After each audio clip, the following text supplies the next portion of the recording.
Welcome, everybody. Again, this is the virtual grad open house. This session will be diving into the RISD library, Coworks, and campus exhibitions. My name is Jennifer Feria, and I work in the admissions office at RISD as the graduate recruitment coordinator. With me today, I have helping out my grad assistant, Ariel. Ariel, if you just want to introduce yourself. Hi, my name is Ariel Wills. I'm a second year master's student in the Nature, Culture, Sustainability Studies program. Perfect. And I'll pass the mic over to Margot. Okay, well, welcome everybody. We can't see you, but you can see us, and do wave your hand or say in the chat if you're not seeing what we're talking about. I am thrilled to be able to introduce a kind of sampling of our academic support offices at RISD. And I'm going to share my screen and see if I can do this a little more effectively with some slides. Let me do this. Perfect. And while you do that, I just want to add a note for our attendees. We're going to be going over a quick a brief presentation from the different areas. And feel free throughout this session to type your questions in the Q&A section of Zoom.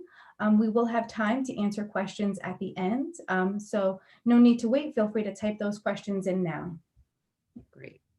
So I'm just going to start with a quick overview of the different academic support areas. And there's a great variety here of offices that as graduate students, you would be able to take advantage of.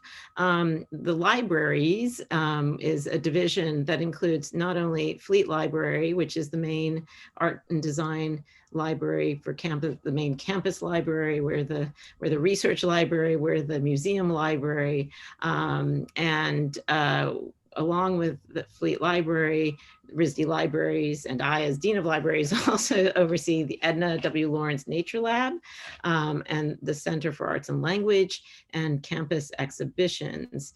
Now, today we're going to look at both Fleet Library and campus exhibitions, but we're also going to welcome a colleague from one of the other many academic support offices at RISD. And just to give you a sense of this area and its richness, I think I might have left something off here, so my colleagues can correct me, but you've got the Fleet Library and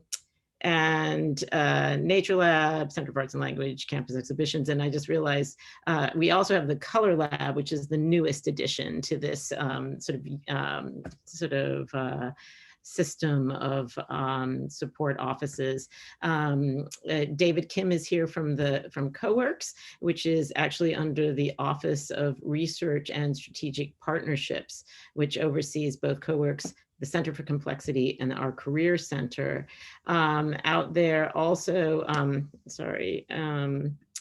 in this universe is the RISD Museum and I keep trying to go over to see, RISD Global, which supports all of the international travel, both for study and during sort of summer breaks, internships, things like that, that are all overseas.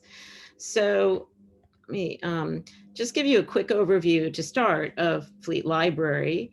It's a fabulous space, and I'm sorry that I'm not walking you all through it physically, but it occupies Grand Beaux-Arts banking hall from 1917, designed by York and Sawyer for the Rhode Island Hospital Trust Bank, and has two 12-story towers above it that now are occupied by a 500-bed dormitory for RISD. So an amazing sort of example of adaptive reuse.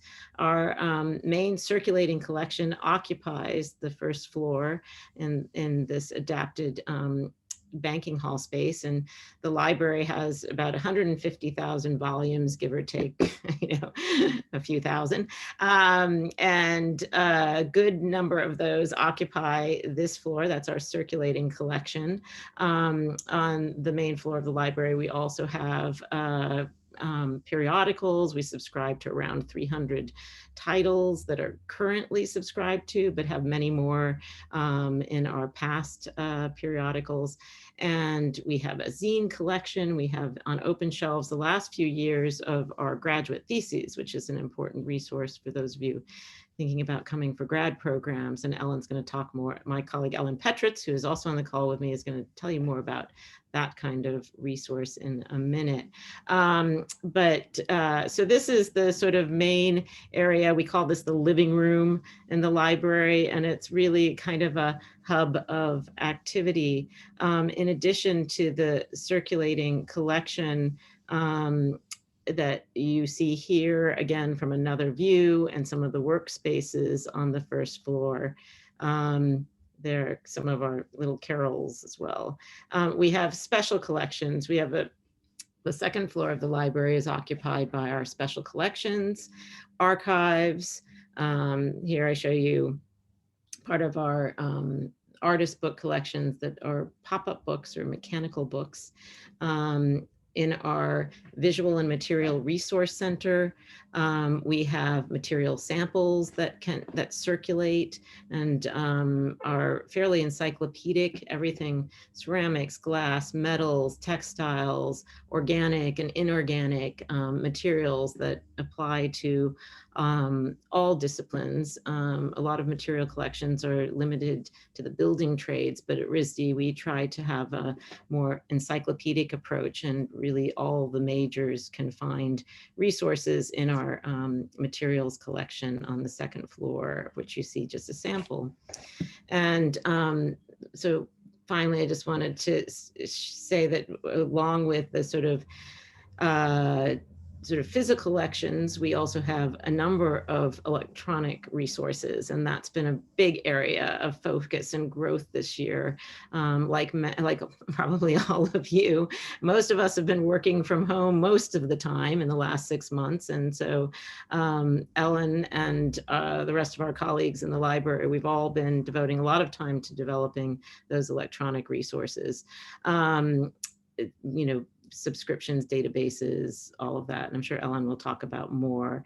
So my last shot of the library is just to show you that when we are in the library, we also host a number of events there. And this is a picture from a year ago, April, from our Unbound Book Fair, which is an annual event that celebrates the sort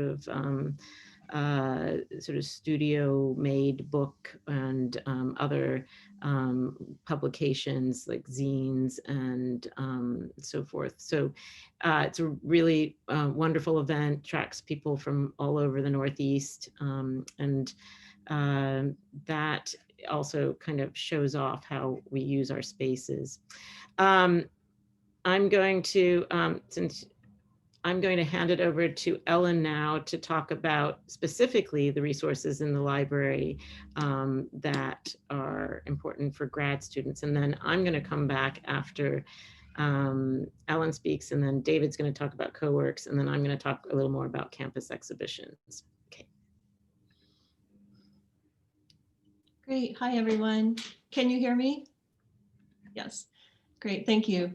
Hi, I'm Ellen Petritz, and I'm a research and instruction librarian. I'm one of 3 people that have that title in the library. We work as a group to really do several things to support graduate level research. So I coordinate the instruction program at RISD library. And let me just put a link in the chat. If you want to take a look at this page, this gives you a sense of the framework that we use for looking at graduate research. When you come in, you're doing very open-ended work. We call that exploratory research, where you're really kind of finding your topic, and you may explore several different avenues. It may be materials, it may be iconography, it may be precedents, and we support that.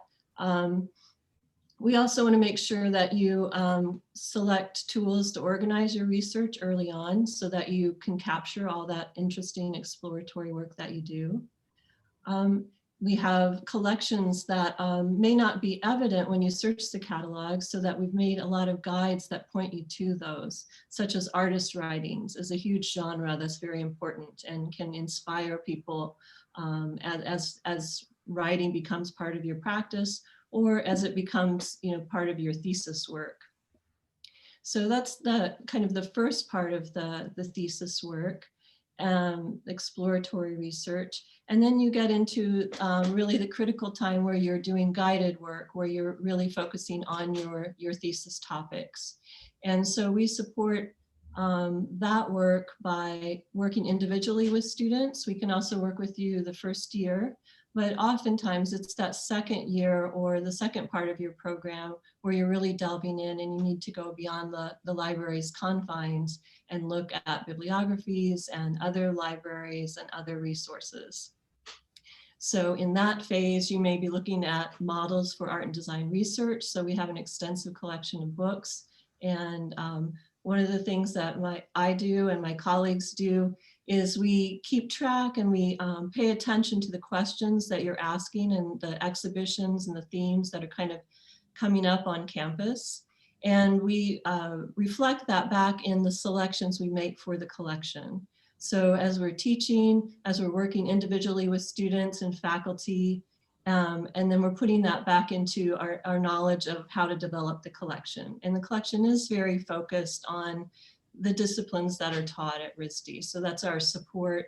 We're not a comprehensive collection, but I like to say that we can point you to more comprehensive resources. So that's where a librarian's expertise can come in to really kind of help you extend your work beyond RISD. And then once your thesis advisors approve your thesis, it's received into the library. And we've collected those since the 50s. Our oldest thesis that we have is from 1978. And this past 3 or 4 years, we now collect the thesis and put them in a digital repository called Digital Commons. And let me just put the link to that in the chat.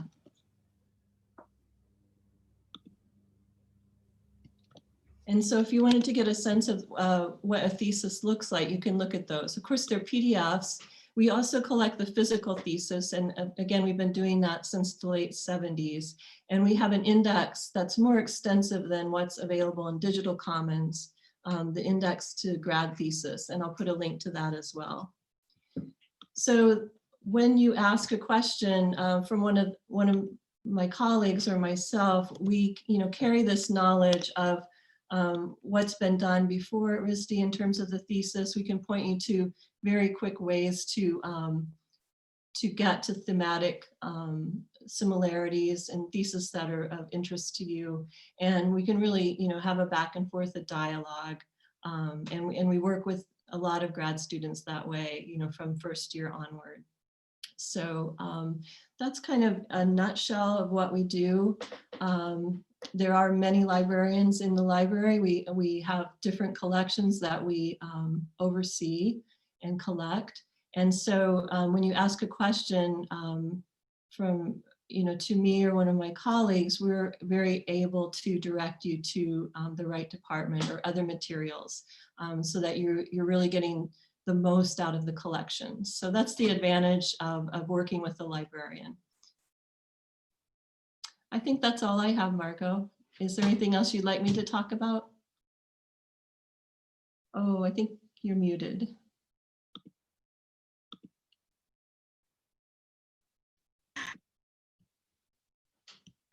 There I am. Sorry. No, Ellen, thanks. That was great. And I think one additional thing that our prospective students might be interested in knowing about are some of our consortial relationships and the reciprocal relationships with the Athenaeum and Brown and Rhode Island libraries. Do you want to say something about that? Absolutely. So, in these times, it's we don't have access to Brown. We usually do. We have a reciprocal relationship with Brown libraries. So you can physically go to Brown. You can use their databases on site. Right now, that's not open to us. And so we're relying on interlibrary loan, which has always been kind of the backbone of borrowing and research. So there are ways to work around that. And we share a catalog with the Athenaeum, which is the third oldest independent library in the US, a very rich collection of local resources and history and imagery. It's a very fine library. So those three libraries in combination really kind of make up the pluriverse of the libraries that you have. And then you do have access to visit any Rhode Island library. So that's kind of the lay of the land in terms of libraries. Yeah, that's great. Thanks so much. So David, you want to talk about Coworks? I guess. Please. Hi, everybody. Thanks for joining us. My name is David Kim. I am the director of Coworks Research Lab, which I will talk about now. And I have a few slides, if I can get them to work. Let's see here.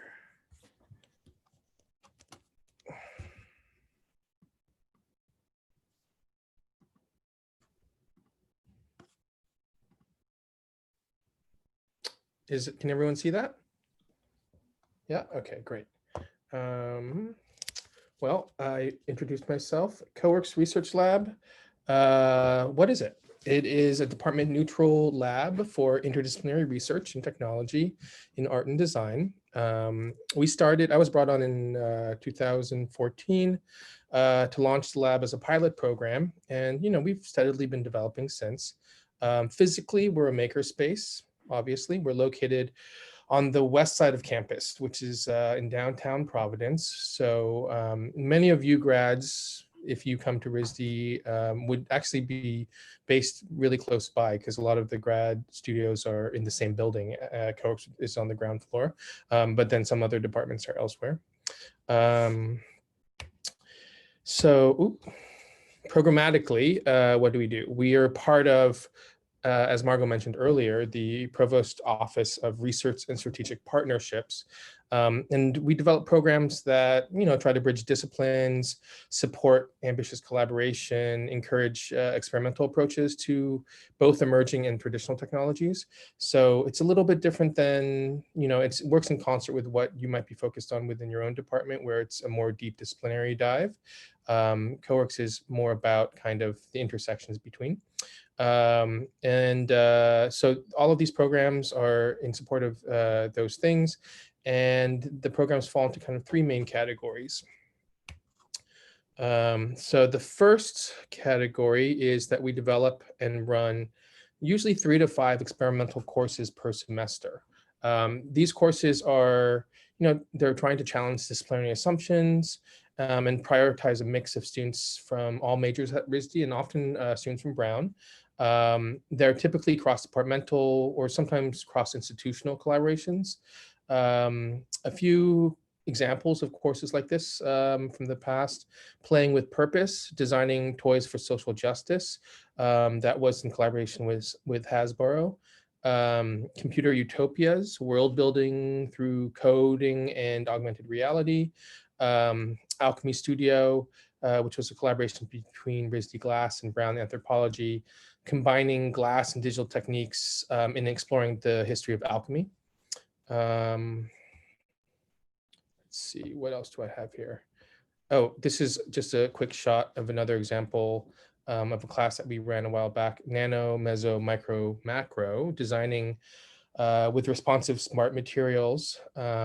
This image was a student prototype where embroidery in the fabric acted as circuitry for sensors and for the microprocessors. So yeah, we offer these weird courses. Often they're experimental. They're often under the interdisciplinary category at RISD. Maybe they're one-offs. They're often not, offered as a regular kind of core curricular thing. But keep an eye out for those if you're interested. Second category of things that we do that our programming falls within is supporting research initiatives in collaboration with other institutions, industry, and corporate partners. For instance, our first such collaboration, which was, I guess, in 2014, was with Harvard Engineering, where we offered an industrial scale 5-axis robotic arm to RISD students to hack it, to figure out kind of interesting new art and design applications. I think there was one research group of students that was using it to 3D print glass, molten glass. Currently, we're supporting a collaboration with Microsoft. We're investigating how virtual reality can support new approaches to pedagogy and critique, something that, you know, obviously makes a lot of sense, especially in this moment.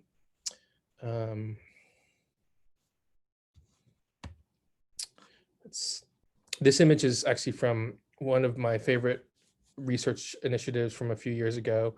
It was about applying artificial intelligence and digital fabrication techniques to creating experimental textiles. So there was actually, this was mainly some apparel and painting students, people from disciplines you might not associate with artificial intelligence, but they were using kind of a neural net and training it on different types of imagery to create, to output these new designs and new textile prints and things.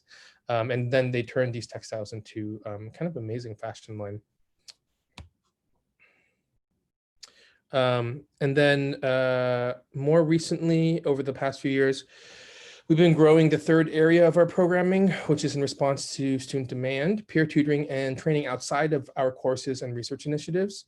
In a normal semester, we usually have a team of over 30 undergrad peer tutors and grad instructors, and they're from all departments, and they can help with projects that require digital literacy, software, and making skills, and other types of skills that might not be part of the coursework within your major.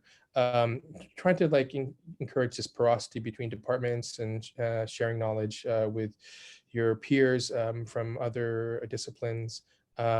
If you're interested in maybe being a grad instructor once you're here, please check our website. There's an application link there. We're always looking for new people from every department.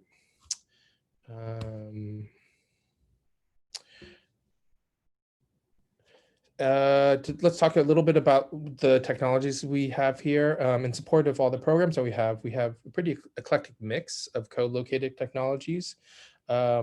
And of course, we would have like, you know, things you would associate with a makerspace, like digital fabrication equipment that includes 3D printing, laser cutting, CNC processes.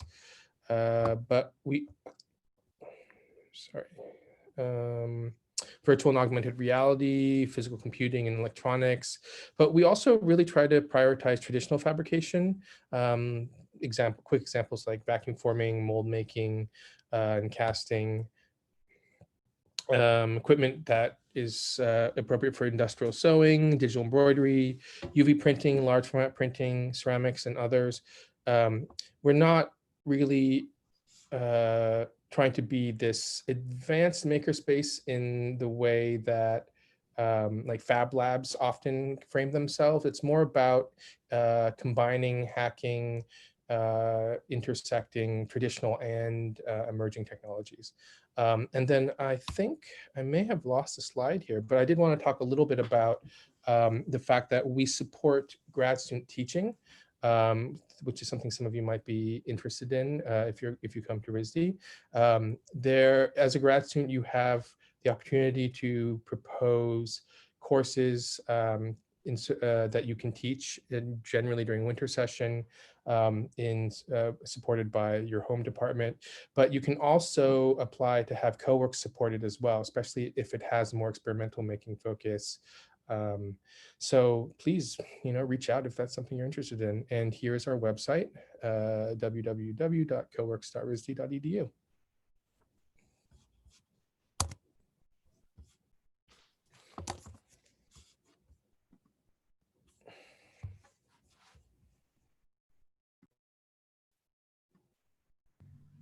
Thanks, David. I'm going to talk now about campus exhibitions. Let me just share here again. All right, you are screen sharing. Great. Okay, now if this didn't, the only problem is I can't find my, there. Okay, so, slideshow. There we go. Can everyone see the slides? Yeah, okay, great. So, so one of the points that David made along the way that I didn't sort of emphasize earlier is that so all of these areas of academic support are what we would call extra departmental. They're available to the whole campus, regardless of what your major is. And this is true with our campus exhibition galleries. We have 3 galleries for student work on campus. And in addition to many of our major departments having home gallery space as well. So there are ample and wonderful opportunities on campus for exhibiting your work. And graduate students have some special opportunities, including the graduate thesis show at the culmination of your graduate career at RISD. All of this is managed under the umbrella of the campus exhibitions department. And I'll just show you the 3 main student galleries.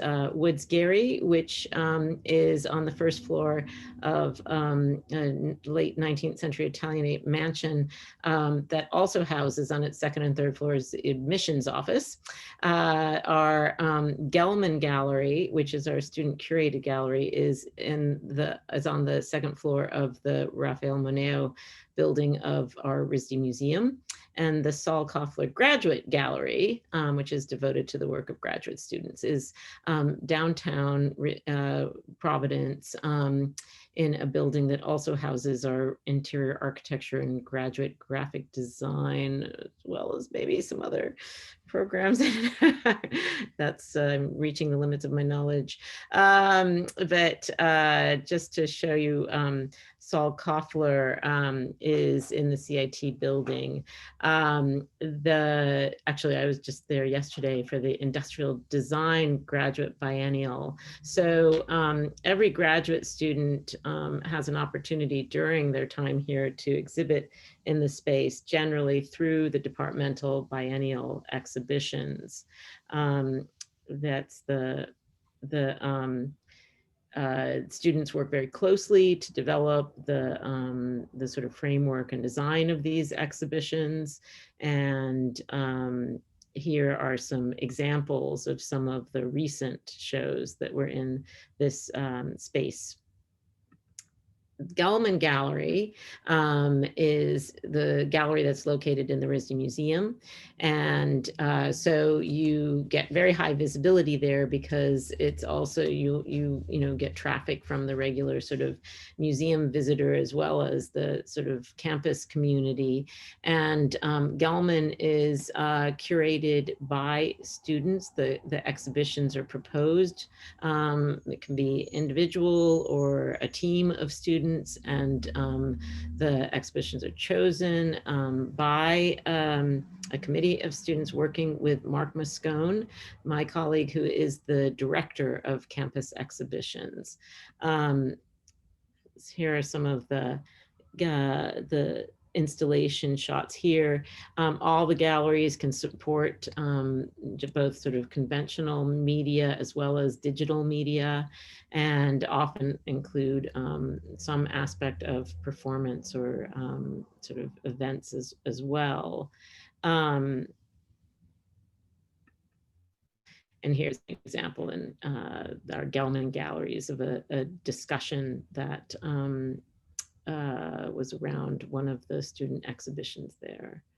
So the graduate thesis exhibition, also known as the RISD Grad Show, is sort of the biggest event of the year. And up until last spring, the previous sort of 5 or 6 years, the show had been in the Rhode Island Convention Center. mainly because that was the largest space in town, and it still is. And we are likely to return to the convention center in the sort of post-vaccine world. But we are also exploring other venues as well. And we've had to be pretty creative in this last year. I don't have the link to paste in, but maybe Jennifer could do that, or Ariel, the link to the graduate thesis show online. So we pivoted very quickly in the spring, and were able to piggyback on an online publication platform called Ziggurat that the museum had recently used for their Raid the Icebox exhibition. What this allowed was that every graduate student could sort of design their own page in the exhibition, and it could be multimedia, it could just be images, it could be text, it could include some video and other materials. So it was a great opportunity, given the unfortunate circumstances of having to cancel the physical show this year. And then we actually just had a very abbreviated version of the physical show in the museum for students who wanted to participate. So we make it work, basically, is the kind of underlying message here. We want to be able to show off the work, the great work that's happening in the studios and classrooms and across campus. So larger departments in our grad thesis show design the whole installation and show as a group, whereas in a lot of the other majors, especially in the fine arts, students sort of show a whole body of work individually and design the installation themselves and work with the team in campus exhibitions on the installation. It's a great experience because it takes you from, creation to sort of exhibition and a full cycle. The Woods Gary Gallery is on Prospect Street in the Woods Gary mansion, 2 floors below the admissions office. And this is just a wonderful model to give you a sense of all the different gallery spaces there. We have the apparel triennial in there right now, which is absolutely gorgeous. So these are primarily departmental shows. So sort of winter through spring, it's actually a dizzying kind of speed at which the exhibitions go up and come down, and you don't want to blink because you'll miss them. But each department gets a week and is able to show a complete sort of range of the work from the year. And often critiques happen within that space. Here's a ceramics critique happening in the last year or so. So if you're interested in seeing documentation of and images of installation shots for campus exhibitions, I would recommend the RISD Exhibitions Flickr page.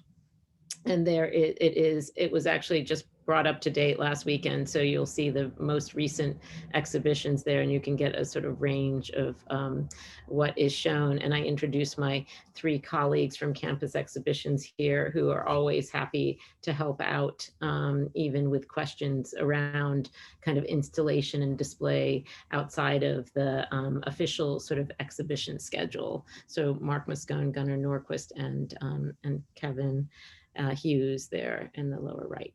So, and I think the message there, just like for all of us, is that, it's really the people that make a big difference here at RISD. And really you have amazing resources, both in terms of the equipment, the spaces, the media, the materials, but also really amazing people to work with, both in your curriculum within your major, but also in these sort of extra departmental spaces as well. So, and we all welcome your questions now.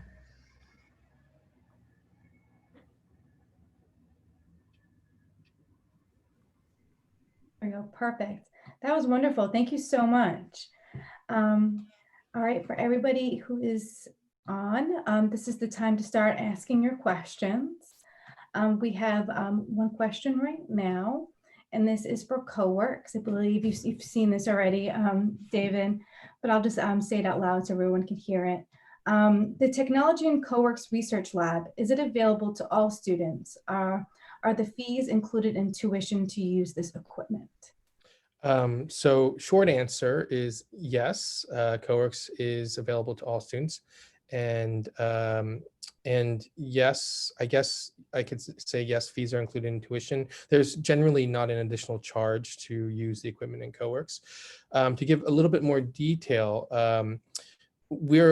our programs are equally available or equally open to students from every department, with maybe the exception of your first year if you're an undergrad, because you're focused on foundation studies, and they actually have their own makerspace. But our capacity is a little bit limited. We weren't really designed as this all-campus kind of shop or service provider. We're a curricular incubator that's focused on our own courses. So the best way to get into Coworks to really kind of have priority access is to be enrolled in one of our official courses.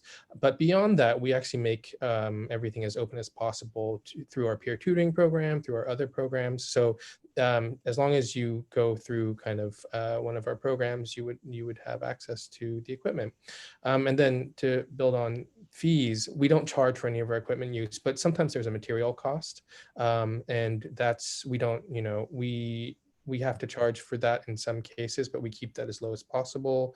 We don't make a profit on that. That's just educational pricing that we are able to arrange with the supplier. Perfect. Thank you, David. That's a question, when people are applying to RISD for the grad program, we get a lot of questions about, can I apply for more than one program? I'm interested in a bunch of different areas. Is there an interdisciplinary nature to this program? And of course, it varies program to program, but we always direct people to Coworks as a resource if they want to do experimentation and try different areas. So it really is a great resource. And all right, we'll just wait for some more questions to come in. Feel free to type them away. This is your time. But David and Margot, I know we get a lot of questions about funding your education at RISD, and like assistantships and graduate assistantships. I know in both of your areas, do you hire grad student workers? Go ahead, David. Yeah. Yes. And actually, I can speak to this both as currently the director of Coworks, but I was a grad student at RISD a while ago, and funded my own education. So yes, juggling maybe an assistantship or two is definitely one way to help cover your costs. Coworks hires, I think in a normal semester, we would have like at least a dozen grad assistants. Right now, it's not a normal semester. Our student team is about half its normal size. But by the time any of you might be here, we will, fingers crossed, be back to normal. Yeah. Yeah, and we have assistantships in the library. We also have a number of work study positions that are available to both undergraduate and graduates. And so especially around sort of specialized projects that having to do with sort of digitization and our materials library, we have an assistantship there, and that is actually a wonderful opportunity to sort of like dig in and help with collections development. That is kind of an unusual resource, and we sort of rely on some of our grad assistants to help us identify the materials, a full range of materials that we can anticipate students being interested in. And on any given year, we might have other assistantships that we sort of apply for, knowing that we have students who are interested in doing projects with us. And sometimes that could be in archives, working if there are students who are particularly interested in a practice that engages with archives. That is something that we'd love to know about, and something that we could pursue. We can pursue pursue together funding to support that could then ultimately be in the form of an assistantship. So there is some, one thing to think about is that there is some flexibility in the assistantships, and sometimes we're just granted the assistantship to go out and find somebody. But if we also have somebody who's interested in working with the library materials in specific ways, we can together with them apply for assistantships, and so therefore support their career. I might add, this is something that I wish I had known when I came in as a grad student myself. So assistantship budgets are actually you can kind of frame them as specific to the department or area that they're in. So if you're within your home department, there may be assistantship opportunities there, but there's probably kind of a maximum that they can take on. So then if you would like to work another assistantship, it really is best to look elsewhere, like Coworks, like the Nature Lab, like the library, and then that won't be coming out of the same pot. And then that means you could, double your assistantship income. Yeah. No. So That's great. It looks like we have another question. This is for the library resources. This person wants to know if they're able to take the resources outside of the library. If so, which items? And if not, is there a way to make copies of materials for at-home use? Ellen, do you want to take that one? Yes. Yes. So we have many different types of collections. And so the first floor, the photos that Margot showed of the first floor, that is our circulating collection. So the majority of those books can be taken out, but we also have a flatbed scanner and a face-up scanner. So you could scan books that don't circulate, which would be reference books, or the thesis books you can't take out of the library. And then other parts of the collection, like the special collections, it's rare books and artist books. So of course those don't leave the space, but you can request permission for scans or photographs. You can take digital photos of those objects. So those are more like you would interact with them and then take photos away. Yeah, and I might just add too that so our materials collection circulates too, so you can borrow material samples and to take back to your studio, dorm, apartment, whatever, to work with, and thinking what else. Oh, and unusually we also have a very large zine collection, which is a fairly new collection. We have about 1,000 zines, and made a decision early on that we would purchase where we could 2 copies of every zine. So we have one sort of permanently preserved copy in our special collections, and then one that's available for circulation.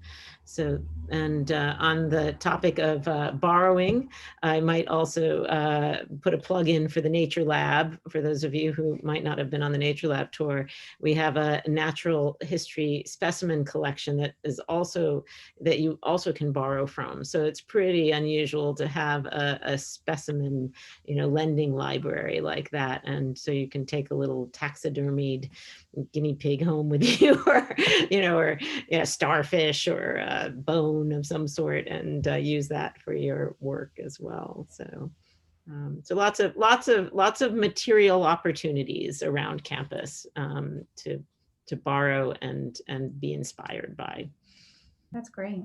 And then another question we've been getting a lot lately is, how the school has pivoted to adjust to the pandemic. And, considering things may possibly be the same, in the fall, how has, your areas adjusted to the pandemic? Is there any changes in accessibility? And, going in and out of the space, if you wanted to talk a little bit more about that. David, do you want to start with that? Sure. So yes, the pandemic has posed certain challenges. You may already be aware that classes are often remote or hybrid right now, where the in-person aspect is a little bit less than normal.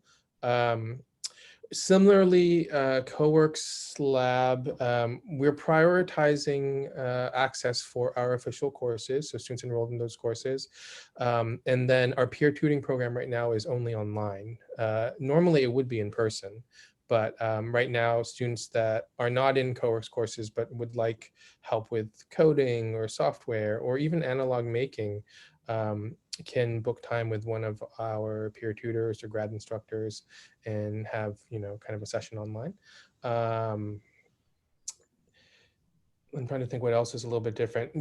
We have a maximum occupancy right now. So, in a normal semester when things are, especially like when you get close to final crits and everyone is in heavy production mode, it's not unheard of for us to have 50 plus students in the space at once. We're actually quite small relative to what a lot of people assume. We're about 3,000 square feet, I would say. Right now we have a max occupancy of 8. So that is very constrained, but we are able to kind of get everyone in that would like to be here by kind of cycling them through and having a sign up sheet online, etc. Yeah. Right. And likewise, the library has made many adaptations, but done our best to maintain the same level of service, just delivered in a different platform. Ellen, I don't know if you want to talk about some of the extra resources that we've made available this year. Yeah, it's a good point to just say that we have an ebook collection that exceeds our physical book collection. So a lot of our resources we are buying electronically so that people can access them remotely. And their titles, the license on the title is for unlimited use so that a whole class could use it, or unlimited use in terms of people looking at the book simultaneously. A lot of our database work is searching it is done remotely, doing interlibrary loan. So we have that available. I meet with students over Zoom if they want to speak or talk on the phone or just email. So that hasn't changed in a lot of ways. And then we email back, resources. And like I said, that's kind of an ongoing dialogue with some students. So we really try, if there's a need, as long as someone reaches out and lets us know, we try to really tailor our response and go above and beyond, to make sure that student gets what they need, especially in this, it's such a challenging time. So we try to get the message out there, but we're also, we just want people to ask the question. That's all you have to do is kind of start by asking the question. Yeah. And in terms of just kind of the day-to-day access to the library, we are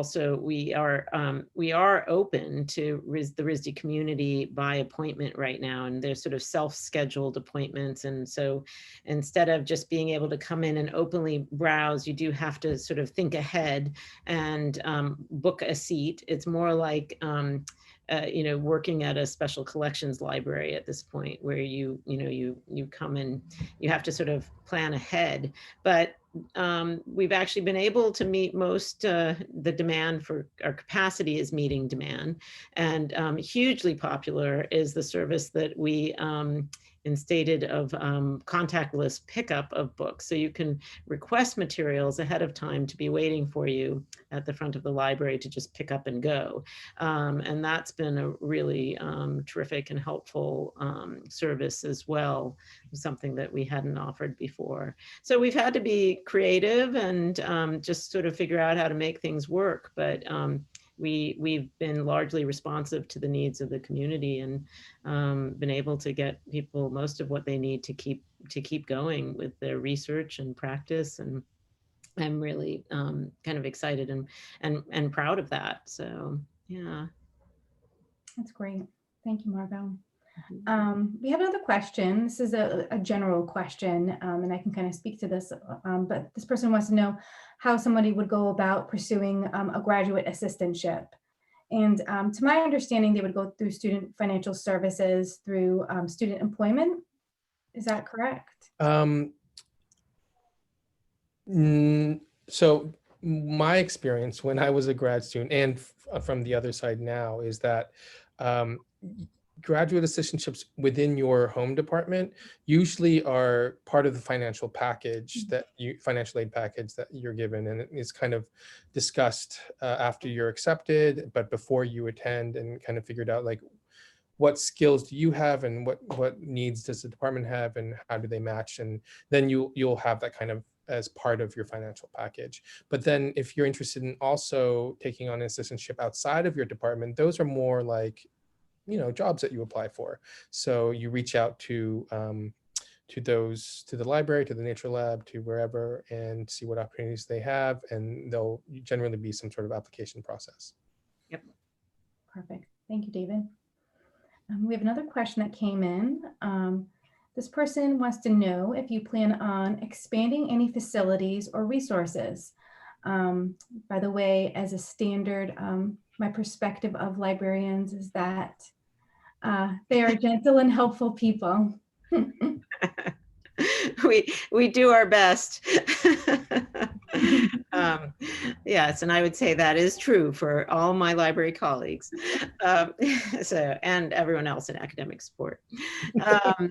So on the question about facilities, that's a really great question. And there's both, yes, I plan to and would love to. And then there's there's also the consideration that right now budgets are constrained. And so in terms of expanding, where we expand is in our collections, and more, I would say, in sort of breadth and kind of looking for opportunities to make more available in the electronic resource area. This year we've actually been able to take advantage of both sort of trial subscriptions of databases that, might be useful to our community, and then we sort of see where they used. So where publishers have made available some of their resources for free, we've made sure that we've sort of plugged those into our resources. In terms of physical expansion, we don't have much, we don't have any room to grow in our physical library space, but we have been able to do a little bit of rearranging in the last few years to make more efficient and effective use of our space. So for example, our Center for Arts and Language, which is our writing center, which has great resources for graduate students, whether it's in writing your thesis or if you're interested in getting involved with student publications or journalistic writing for artists. There's a great presentation they did yesterday on the organization iBeam that pairs artists with journals and opportunities to write about all sorts of topics, including technology and stuff like that. So they had been in a tiny little space in our college building for many years. And 2 years ago, we were able to sort of rethink some of our space on the second floor of the library. And by putting sort of two areas of collections together, our picture collection and our materials collection, to live kind of side by side, we were able to create, basically a new space for them that's like 10 times the size they had. And so they do all sorts of programming there. They do workshops, peer-to-peer tutoring, and in a space that really expresses the value that we at RISD put in the practice of writing and other forms of communication that they support. So that's one thing we have been able to do, is to just, we're always looking for opportunities. And there's also the Color Lab, which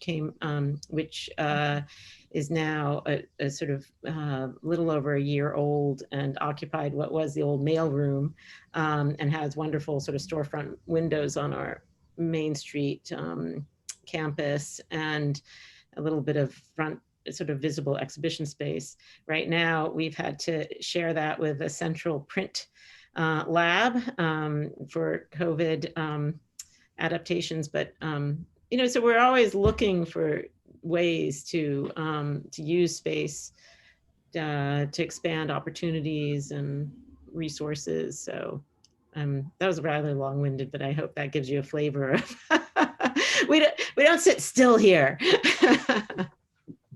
That's perfect. Thank you, Margot.